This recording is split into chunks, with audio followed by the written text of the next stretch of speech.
it's Deconversion Therapy, and this is Karen. This is Bonnie, down here in the flaccid penis of the country. Or the devil's thumb, however you want to call it.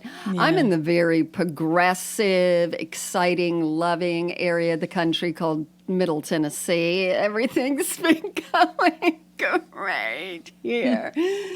But Yep. I wanted to also say thank you to Matthew V., who is sponsoring this episode. Matthew, we love you. You know that, right? Oh, that's so cool. I know. The little Venmo thing, people are just giving little love offerings from the heart. And we so appreciate it. So thank you, Matthew V. May your offspring be blessed with, I don't know. And we will also accept buy one, get one coupons. Right. In addition to Venmos. Oh my gosh. Okay, so Karen. What? Do you know what I'm excited about? Probably. Yeah, you do. What? But I'm going to tell everybody else. Oh, good. And here's why. So I've been talking to people about the coronation of King Charles, which is coming up in about 2 weeks. God knows when this episode will air. Yeah. Doesn't matter. But unless something disastrous happens, and I don't think it will, I'm excited because the whole world is going to be watching this event, and it's a happy event. It's not the whole world huddling. Let's put an asterisk before whole world. Can we? Here's an asterisk noise. Well, somebody from everywhere. All the people groups? And if we just say Jesus, then God... Okay, sorry. I'm getting carried away. What's that? So, anyway, it's an event that is going to be broadcast to the whole world. How's that? Whether you choose to watch or not. Right. But it's something where everybody in every different time zone could be watching and watching something of a happy nature. I hear you. Not watching for somebody's plane to be found when it goes down or a disaster. So anyway, I'm just excited that the whole globe is going to have like a little common happy energy. And I really want a mug commemorating it. So, So let me interview you. Let's dig deeper here. So you don't see Charles becoming king as a disaster? You don't see that? Well, I mean, I hope nothing happens. I hope no sniper takes him out. Oh, now. And if we have to edit this, I really hope we don't. You heard it here first. Oh, great. Well, I just don't think I can look at his face. I've never been, for people who don't know, Bonnie's a real Anglophile. She studied there. She goes there. She just absorbs all the pasty energy and she loves it. And I get it. She goes there. She visits there. And if anyone lives in Hampstead Heath and they're just like, oh, I have this big house and I live here alone. Yeah. Please DM us. Bonnie is interested. Yeah, and if you're looking for a green card situation, I'm totally down for that. And you don't want to look at King Charles's face. Okay. I don't. You don't have to. And Camilla's, and then I just remember the tampon recording. There's so much in it that is not my jam, but I get what you're saying. There are very few things that are uniting us. Oh, there was one a while ago, and people were pooping on it. Oh, yeah, the Murdoch the royal trial. wedding. What? Oh, yeah. The Murdoch trial. It was sort of like whether you were a Republican or a Democrat or straight or gay or black or white, the joy of coming together to watch a privileged shit pile white man get his due comeuppance. I'm like, hey, don't denigrate us gathering together in one accord. And so I'm not going to shit on your coronation of imperialists who pushed the man down. I'll even vote which mug you should get.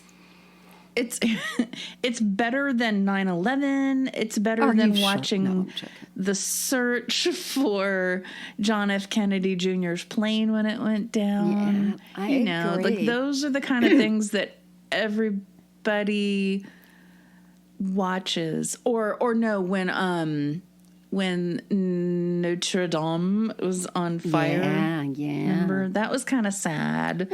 I mean, no, I for agree. us, it was like, oh, look, a religious institution is taking a hit. But it's nice architecture. Seriously, yeah. Anyway, so, yeah, that's what I'm excited about. That's something to look forward to. The coming together. Anyway. I want to know, who shows up and who is snubbed. That's what we need to see. Snubbed. The other thing I was going to mention is it happened so organically. It wasn't like a plug or anything. Somebody in our Facebook group talked about wearing the tote bag that says, I went to church and all I got was this religious trauma. Right. So somebody was like, I want that bag. Where can I get one? And they plugged our little merch store. So we love the our Facebook group is for so many more things than just being supportive and, kind to one another. It's also a place where you organically find out where to get snarky merchandise. Oh, I thought you were going to say it's also about us. And that's what we really, appreciate. Now, yeah, I love our listeners and our quote people. And it's interesting because on Fridays on Instagram, I've been doing this Fist Fight Friday where it's more serious, just like look at what's going on. And every once in a while, even with the memes, we're finding some delicate men. And it is usually men. And they're like, oh, I don't like this. Or, well, that actually means. And I'm like, oh, my God. Even just like funny memes. Or they correct memes. And I'm like, do you know what a meme is? You're just wasting your time. But Instagram is fun. And I'm going to be going away.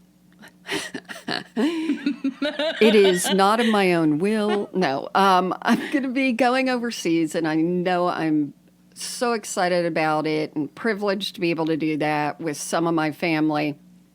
And I'm going to be putting things on our Instagram from there, and I'm going to be covering like religion in Europe on the TikTok and all that.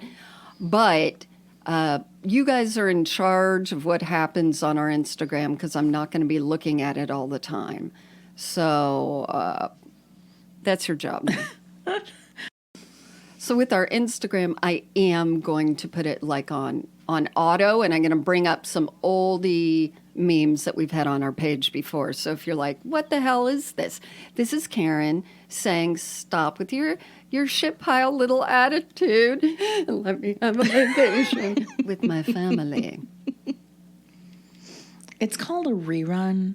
Recycling. So the other thing that I enjoyed on the Facebook group is apparently it was more apparent than ever to me yesterday when I was going through it, how fortunate I am not to have a big family that forces me into religious shit, because people are really going through this and they're staying at people's houses and they're like, hey, why don't we go to this Christian event tonight? And, like, oh my God, that's a whole evening you've got to fake it. And I don't have to do that, which makes me so happy. And it occurs to me also that technology has come about, and I have been not in the church the whole time that Facebook and social media have grown. And so I don't even know. And I was like, yesterday I said something like, I've got to ask Karen if this is what this means, because somebody said, oh, their mother-in-law will get upset if you don't say amen. And I'm like, does that mean on social media? Like if she posts something and you don't post back, amen, Probably. that she gets upset? Or I don't even think know. that At the end of a prayer. I know. Isn't that awesome to not know? Yeah, exactly. I still feel I'm pretty much in the know on a lot of things, although until I don't. Until this happens. Exactly. Well, yeah. But it's interesting and funny because there are people who, they're talking all about leaving the church or what's going on and all that. And I'm like, man, I'm so, I don't have too many emotions involved in it. I get mad at what's going on in the government and this and that with religion, but I am not triggered because I've been out so long. And what I always say when I do a live and the Christians are in the comments, and not the good Christians, y'all know that, but those Christians are in the comments. One, none of them think each other are going to heaven because they all have different ideas of Christianity. But the other thing is, I say, there are people who are younger than me and are newly... It's your anger coming out. Exactly. Grr. And newly coming out of their faith or out of their church or fundamentalism, whatever it is. And I'm like, I hope you guys are kinder to them than you are for me. I'll take the bullet because it fuels me. But they would be that mean to it's just people talking through their processes. And isn't doing to others a biblical thing? Bonnie, or is that cleanliness is next to godliness? Hey, my grandmother always said, God set a stitch in time. Well, one saves of them nine. people always think is no, you're absolutely one of them people right. Always think is in the Bible. No, you're right. But that's a big one. It's just fallen out of fashion. That's it. Oh my God. And all that is to say, let's embarrass some of our listeners by reading their horrific, embarrassing, boy, weren't they idiot stories? Because we don't have any. Yeah, because they, yeah. So, all right, I'm going to start. Okay. This person doesn't want their name read. So, thanks, Martha. Ha, ha, ha. It's my dog's name. Okay, my story. I have just discovered your podcast and am thoroughly enjoying it on my morning walks with my pup. That's so cool. Oh, I am a recovering evangelical who grew up in Southern California in the 70s and 80s, and every summer we would go to camp in the Angeles Crest Mountains. I had a love-hate relationship with camp. Preach it. Me too. I loved was always it. excited to get away, but it was fucking hot because it was Florida, and they wouldn't give us enough free time. Well, I always remember you the didn't care about that. Quiet times. Go sit under a tree and do your quiet time. That's the part that I didn't love because I'm like, I want to get back socializing. Yeah. Well, quiet time also meant be with your Bible. So it wasn't free. No, it was not. It was not free time. Okay, anyway, so this person says, I would be so excited to go and then get very homesick halfway through the week. But as I discovered boys, it became more tolerable. There you go. Well, that's true. Yeah. It was always a challenge to find an appropriate bathing suit to take to camp, but one summer, our shorts were the scandal. This was the summer when dolphin shorts were the thing. If you don't know what those are, think Richard Simmons. And listeners, if you don't know who Richard Simmons is, these dolphin shorts were the flimsiest fabric, and they were quick to dry, and they had a little scallop, raised part on the side, but they were really, really short. And just really, really short. I would describe them as today's Nike shorts, except with the 70s, 80s, shininess. Vibe. So, and here it goes. All the girls were so proud to wear their brightly colored dolphin shorts, but some shorts were shorter than others. Needless to say, the camp administration did not appreciate their fashion value and banned the shorts. Which is kind of funny if you think about it, because somehow their parents let them pack them. Interesting. Bonnie, there was not a lot of parental oversight in the 70s and 80s, right? They're just here's the key to the house when you walk back from camp to let yourself in. Let me know when you're home and I'll put my cigarette out. The boys at the camp were outraged. I bet they were. And in protest, decided to wear the girls' dolphin shorts. Oh. It was also quite exciting if a boy asked to wear your shorts. Mine stayed safely tucked away in my suitcase. Wah, wah. Anyway, the boys paraded proudly around camp in their poorly fitting shorts. And again, it was not appreciated by the camp administration. The protest didn't last long, and we probably had a fireside chat that night about the evils of clothing choices. Anyway, that's one of many stories keep making us laugh and showing us we're not alone in our recovery. That's awesome. Thank you. I love, that's how the revolution starts, y'all. Just standing up against that. And Bonnie and I have talked before about one of our big, debates. We went to a large church, but we had an evening service, and a lot of the times it was outside. So there became this whole debate on shorts till they had to say from the pulpit that shorts weren't pleasing to God and blah, blah, blah, blah. Because we were always dressed to the nines because of the whole philosophy. You present yourself to God at church in your best. No, my shorts were lovely. Yeah. They weren't. These were the 80s. They so the weren't shorts walking the streets shorts. No. They were right above the knee. This was Bermuda shorts with belts that had little whales on it. That was the day and time we were doing it. So that was seen as not dressing up. I mean, for God's sake. But God has, he's changed. He's gotten softer the last few years. Because, he's the same yesterday, today, and tomorrow, except for everything. Except for if he's not the God that we choose to worship. Right. He's not the same at all.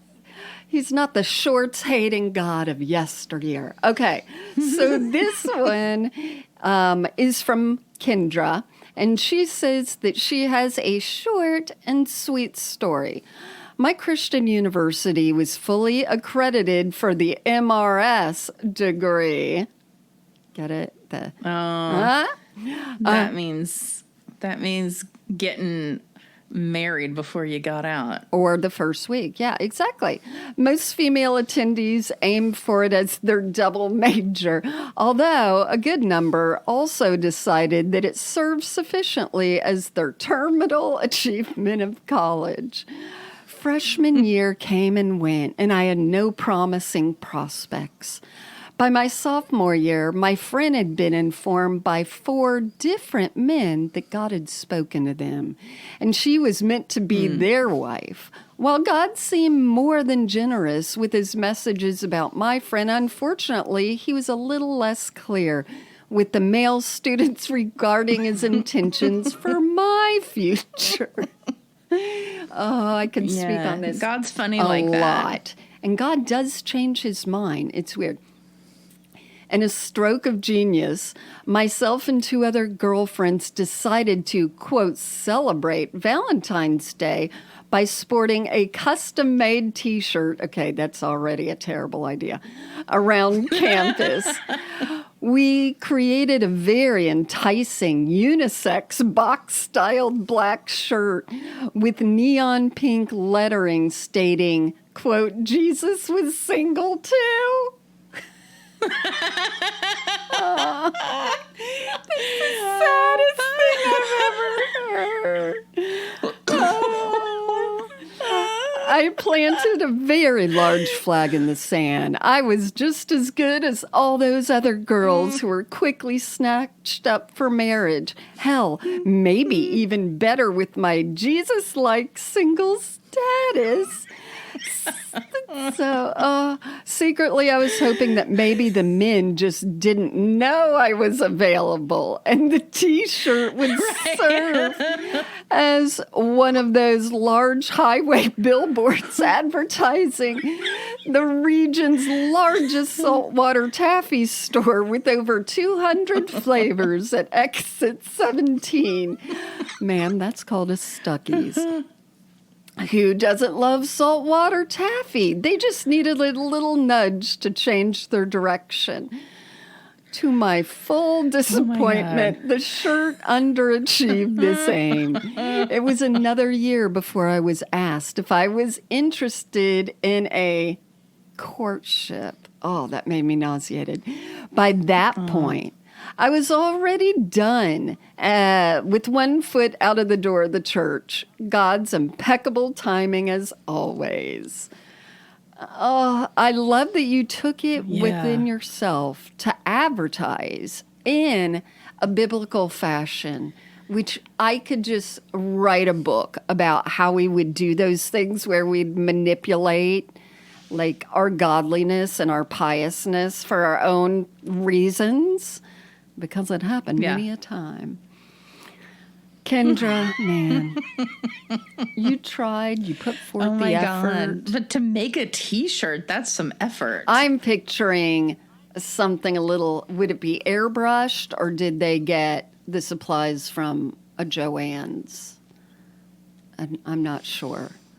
No. Yeah, because you can make those pretty easily, you know, with the iron and if you print it out it depends on a printer. What day. I agree. I agree.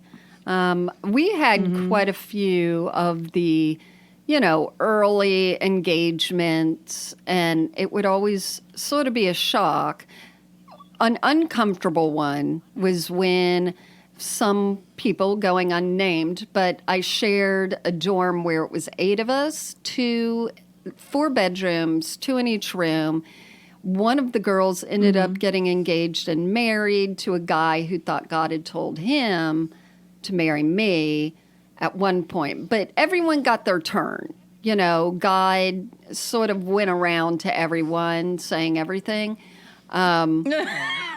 And then I ended up like going to their church, meeting up with them at another time. And that was weird. But I don't know. We had like some sneaky stuff too. I knew of 2 weddings that happened before people knew, so that the Christians could have sex, and their parents didn't know, and no one knew. 2 of those at our Baptist college. Yeah, I remember one of them. Yeah. The other one, I remember she sort of leaned over to me and told me we're already married, and I was like, what the fuck? Great. So yeah, you know, God's purpose. But that allowed us to justify leaving their wedding early and going to the Bryan Adams concert. You have such a good memory. I don't even remember that. And Bryan Adams. We had to talk our ding-dong friend into it. Well, we had She a was lot like, of those. we've got to go to the reception. And we're like, listen, the truth of the matter is they're already married. It's a sham. So they don't care. So we busted out. Anyway, okay, so let me also tell you, and I'm sure I've said this on a podcast episode before, but I don't know when, but like there was one guy who was going to be, his plan was to be a pastor, and he asked me out, and I'm like, what the hell is going on? Like, why would you ask me? Like, I'm not that material. Anyway, I went. It was very weird. Did you, was this before he went to seminary? Well, he was, you know, on that track. Yeah. Girl, you were going to be his meal ticket, because that was the whole thing, is they would marry people. I remember going to one of our restaurants where we'd always badly tip the waiters after Wednesday night, youth group or whatever, and there were 3 guys, and they were all talking about going to seminary and how they needed to be married before so they would, 1, keep pure, and 2, have the women work. And as you know, my best friend from high school, because Bonnie and I, we ran in different wild circles back then. Choir and theater. Okay, that was funny. But one of, my best friend, she got married right out of high school and then just worked so her husband could go to seminary. And so he had his eye on you. He knew that you were good at earning money and... Yeah, good work ethic. Yep, there you go. Yeah. Anyway, I just remember wondering what the hell was up with that. Anywho, here is another one from somebody who says they do want their name used. So, Meg, this is your letter. I went to a conservative Christian high school, so naturally we were all obsessed with sex. Hardly anyone was actually having it, but we were all talking about it and joking about it. The quad was innuendo city. Anything that could be interpreted sexually was interpreted sexually, and there was no shortage of material. See you at the pole. Yeah, you can see my pole. Gross. But like teenagers are gross, so it makes sense. The teachers decided that they needed to do something about it, so they decided to educate us all via our biology class. They couldn't educate us in health class because that class was taught by the PE teacher, who was definitely a lesbian. I mean, no one actually acknowledged that she was a lesbian, but she was. As a lesbo myself, I can spot them a mile away. Well, not always. It depends on the haircut, but I digress. Our biology teacher was an older woman with short hair and tight curls. She wore large 80s-style glasses and dressed like she came off the set of Little House on the Prairie. You know the type. She was single, but not by choice. Seems like an odd choice to teach us about sex and sexuality, but I guess when your lesson can be summed up in just don't do it, God is watching, then it really doesn't matter. Isn't that the truth? Of course, she had to throw in that, quote, the feeling of flesh on flesh is really special, but only in the confines of the marital bed, which just made everyone uncomfortable. One smartass in our class piped up, Ms. Ward, if you've never had sex, how do you know it's good? Yeah. To which she replied, well, class, you don't have to taste the donut to know that it's sweet. Cringe and a half. Time progressed and the administration decided that our little sex ed lesson hadn't cut it. Sex talk was still happening and teenage couples still weren't leaving room for the Holy Spirit. That means don't mush your bodies into one another, in case you haven't heard that term.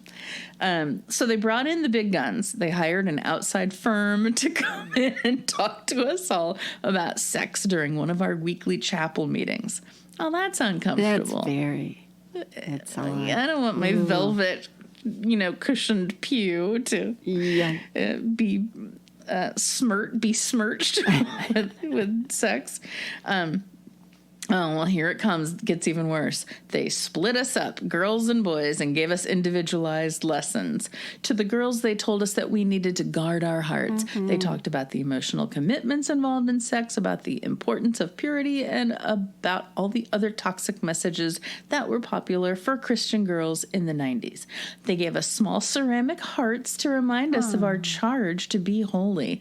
To the boys, the lesson was simpler. Keep it in your pants. No, literally, that was the message. Yep. They gave the boys tiny padlocks for this. Oh, my gosh. Holy God.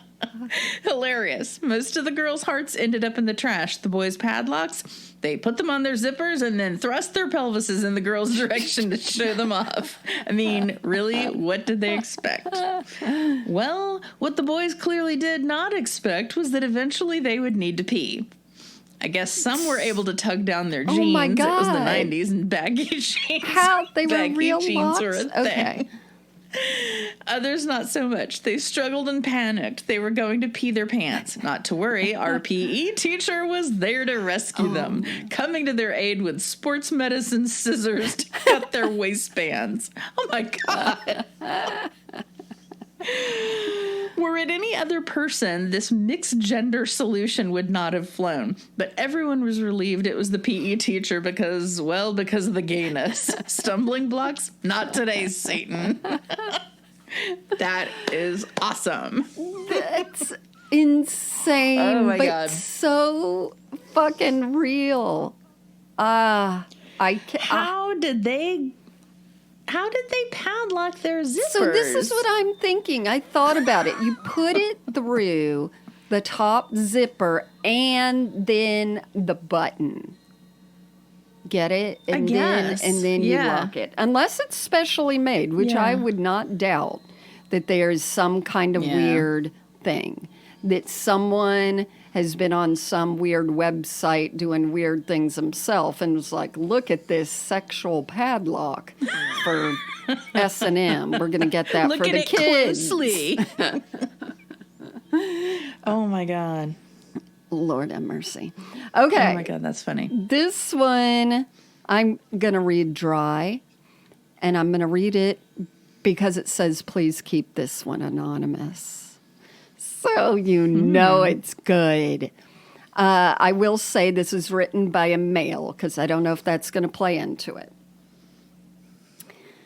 This probably won't be the last letter I write to you all. Love your show. It actually brings back a lot of good memories for me and shits all over them at the same time.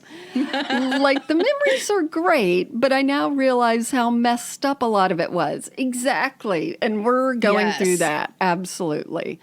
Like, this was not normal.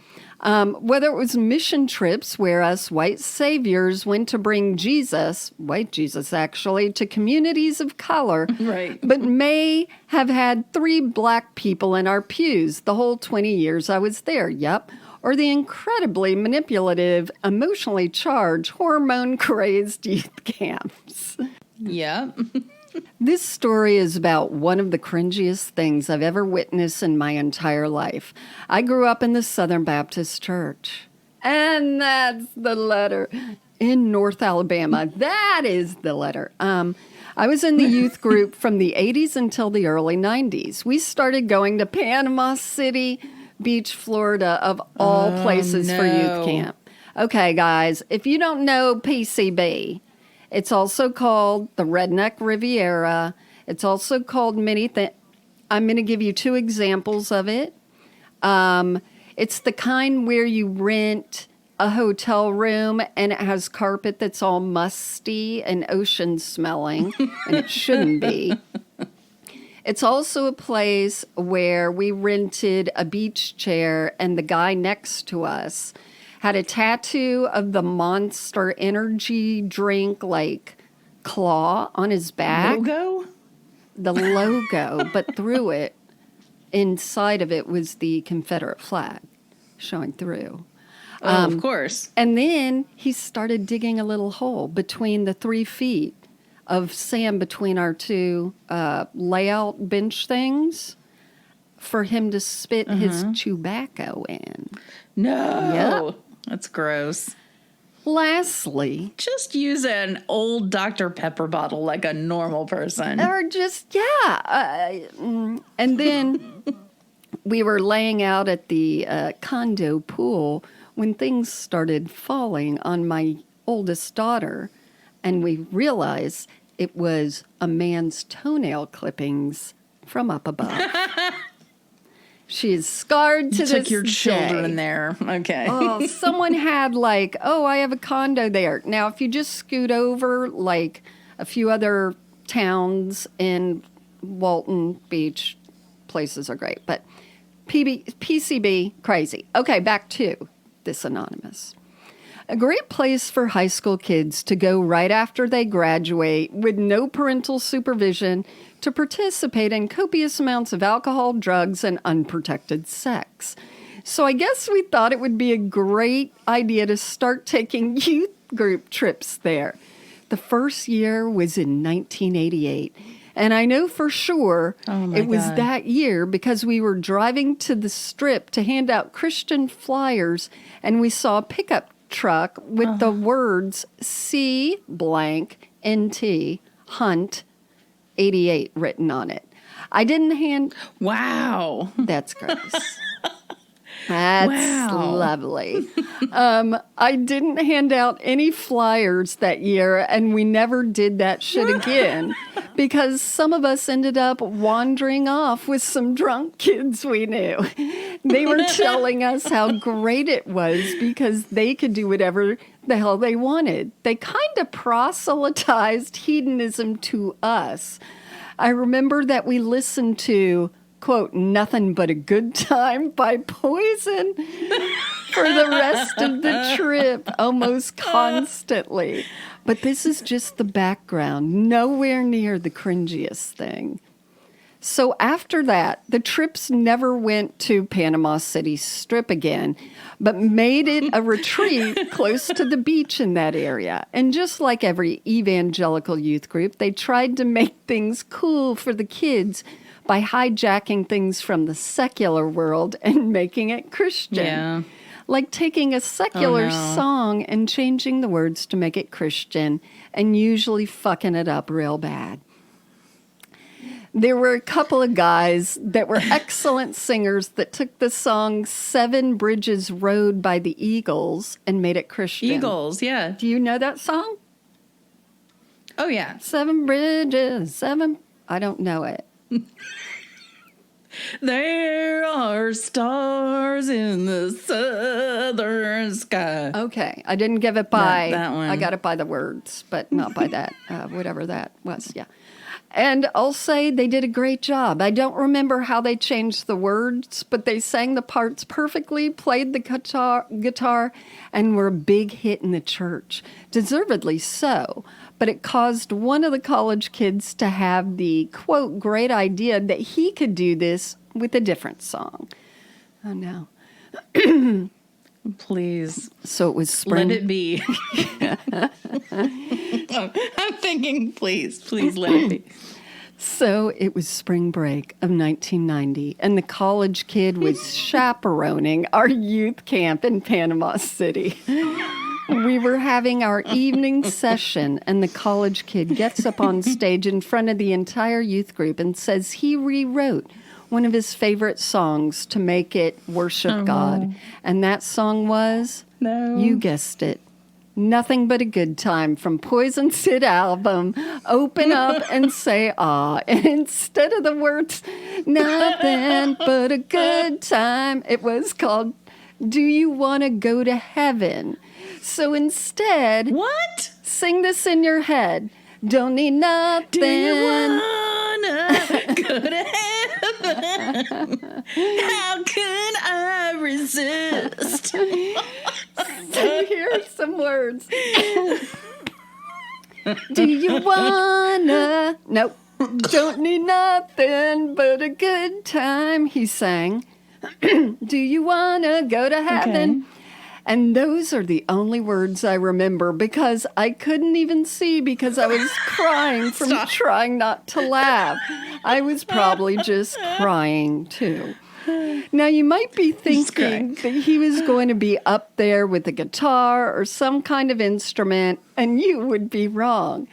Then you might think that we had a karaoke machine or that he was a really good singer.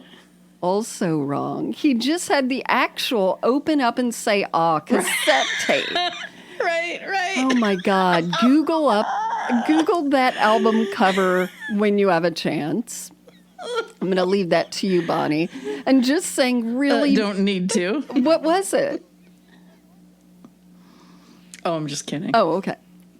And I thought that'd make me sound cool. And just sang really badly over Bret Michaels. And when I say he sang badly, I mean it was bad. And we could clearly hear the actual lyrics to the song. Right. And in case you don't remember the lyrics, let me give you a quick sample. Saturday night, I'd like to make my girl. Or, they say I spend my money on women and wine. Didn't matter to this guy, though. He was filled with the Spirit and rocking for Jesus. I wish so badly I had the lyrics that he wrote for it, now that I think about it.